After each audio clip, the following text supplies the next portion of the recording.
రెండు తెలుగు రాష్ట్రాల్లో ఇప్పుడు స్కూల్స్ ఓపెన్ అవుతున్న సిచ్యువేషన్ అనేది ఏర్పడుతుంది. కానీ గవర్నమెంట్ స్కూల్స్ మూసేసే పరిస్థితులు వస్తున్నాయి పిల్లలు లేక. వీళ్ళే ప్రైవేట్ స్కూల్స్ ని ప్రోత్సహిస్తున్న పరిస్థితి. మరి ఏంటంటారు పిల్లల పరిస్థితి ఏంటి? మీలాంటి సోషల్ మీడియా మిత్రుల వల్లే అది జరుగుతుంది. ఈ మధ్య కాలంలో ప్రైవేట్ స్కూళ్ళ ప్రోత్సాహం అనేది మీ ద్వారా కూడా పెరుగుతుంది. దయచేసి సోషల్ మీడియా మిత్రులు స్కూళ్ళ దూరకి వెళ్ళమాకండమ్మా.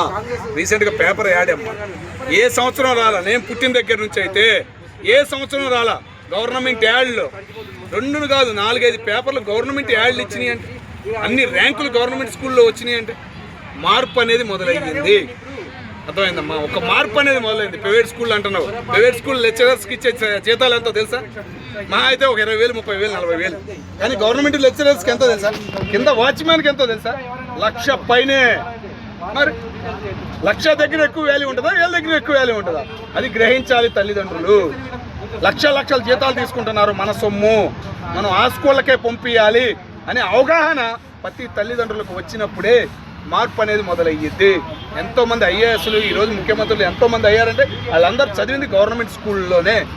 ఆ అవగాహన అనేది మనం పెంచుకోవాలి. ఇంకా బ్రిటిష్ భాషకి ఆ భాషకి నలగొద్దు, ఆ భాషను కూడా ప్రవేశపెట్టేశారు. ప్రతి గవర్నమెంట్ స్కూల్లో ఇంగ్లీష్ మీడియం ఉంటుంది. జగన్ గారు ప్రవేశపెట్టింది, కూటమి ప్రభుత్వం కంటిన్యూ చేస్తుంది. అలాగే తెలంగాణలో కూడా మొదలైంది మార్పు అనేది.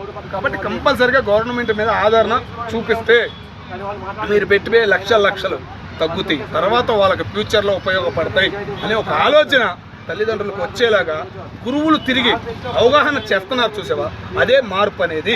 ఆ మార్పు అనేది రేపు జాయిన్ అయ్యే టైంలో కనపడిద్దని నేను అనుకుంటున్నాను. అంటే తెలంగాణ రాష్ట్రంలో సుమారు 500కు పైగా స్కూళ్ళల్లో ఒక 10% పిల్లలు మాత్రమే ఉన్నారు. వాటిని మూసేసే పరిస్థితులు ఉన్నాయి. ఎందుకు అంత దిగజారిపోతున్నారు? ఉందేమ్మా భయం. ఆ గవర్నమెంట్ స్కూల్లో చదివే లెక్చరర్స్ కూడా ప్రైవేట్ స్కూళ్ళు ఉన్నాయి. ఎంతో అక్రమం పెరిగిపోయింది. దానికి ముగింపు పలకడానికే వేసిన ముగింపే అటు ఇటు. రేవంత్ రెడ్డి గారు కూడా రీసెంట్గా చర్యలు మొదలుపెట్టారని చెప్పేసి తెలిసింది. గవర్నమెంట్ స్కూల్ అఘోరంగా ఉన్న వాటిని కూడా, ఇది కాలువల్లో కట్టిన స్కూళ్ళు కూడా ఉన్నాయి. గత ప్రభుత్వాలు కాలువల్లో కూడా కట్టిన స్కూళ్ళు కూడా ఉన్నాయి. చిన్న వాన పడిందంటే చాలు ఆ స్కూలు మునిగే ప్రమాదాలు కూడా మనం చూసాం. వాటిల్లో మార్పు అనేది తెచ్చారు. 2-3 స్కూళ్ళకి అటాక్స్ అనేది చేసి అభివృద్ధి పరంగా చేయాలి అని ఒక ఆలోచనతో ఇక్కడ ఉన్న గవర్నమెంట్లు పరుగులు పెడుతున్నాయి విద్యాపరంగా అని నేను. తల్లిదండ్రులు ఎందుకు ప్రైవేట్ స్కూళ్ళ మీద మెయిన్ అదేనమ్మా, ఇంగ్లీష్ మీద పడిపోతున్నారు. ఇప్పుడు వెళ్ళి అడుగు, మా 8వ తరగతి 9వ తరగతి పిల్లలు ఇంగ్లీష్ మీడియం చదివిన వాళ్ళని వెళ్ళి అడుగు, అమ్మ 9ని